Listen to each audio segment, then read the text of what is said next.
یا په من پورې ملنډې مه کوئ او یا د پاسپورټ جوړ کړئ. ملګرو د ټول نه مخکې راشئ د هرشد خان خبرې واورئ. کم چې وایي چې زه بختي رحمان هغه عمرې له بوځم، د ټول نه مخکې هغه خبرې واورئ بیا پرې خبرې کوو. یا چې کله موږ ستاسو دا ویډیو اوس وکړه نو الله ګواه دی ډایرکټ یو د امجد غفور صاحب سره رابطه وکړه چې تاسو پاسپورټ سي چلو کو نو هغه وی چې دا زما د ذهن نه وتی او لکه ما په کې جون تقسیمول نو په دی وجه باندې پاسپورټ لټ شو خو موږ اوس د بل کس سره رابطه وکړه ان شاء الله العزیز سبب ول پاسپورټ روخ کې او چې کله پاسپورټ راوته دی به ان شاء الله عمرې لراځي. نو دغه ویډیو هغه تاسو وکړه هرشد خان تاسو به یادوي د AKR هوټل کوم چې په سعودي عرب کې دی کومې ښېګړې چې د هغې روانې دي کومه مرسته چې د پښتنو سره کوي. زه به دا ویم چې په خیبر پښتونخوا کې بل داسې سړی نشته د هرشد خان په شان لکه څنګه چې هغه دی او د پښتنو سره کم قسمه مرستې کوي.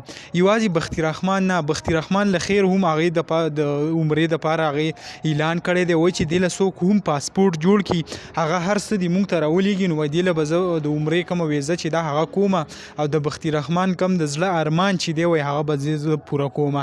ډیره زیاته ښه خبره ده. که د دې نه علاوه مونږ بل سایډ ته راشو ګوره په دې روژه کې چې کم دی څونه تقریبا 700,000 روپۍ د علي خان ته راولېږلې چې دا هغه زنانه کم چې ډېر زیات غریبانان دي وس یې نه کېږي وایي د هغو سره دا مدد وکړو دا کمې پیسې چې دي هغه ورته ورسوه. نو علي خان چې کم دی هغه ټول د هغې کم امانت چې دی هغه هم خلکو ته رسۍ لګیا دی. دې نه علاوه نور که په پښتنو باندې څه قسمه تکلیف راشي بلکې په سعودي عرب کې د پښتنو کومه بې اتفاقي ده د هغو د اتفاق جوړولو کوم کوشش چې دی هغه هم کوي. نو ډېره زیاته ستاینه یې کوو موږ ټول پښتانه سوشل ورکر به هغه یاد ساتو ځکه چې یو سړی داسې زموږ د پښتنو د یو کولو دپاره بل د هغو سره د مدد کولو دپاره مدد کوي نو موږ له هم پکار دي چې د هغه هم صفت وکړو. که نور څه ورسره نشو کولی ستاینه موږ له پکار ده چې هغه ورسره وکړو چې صرف د هغې هغه زړه ته چې کم دی هغه خو سکون رسي که نه.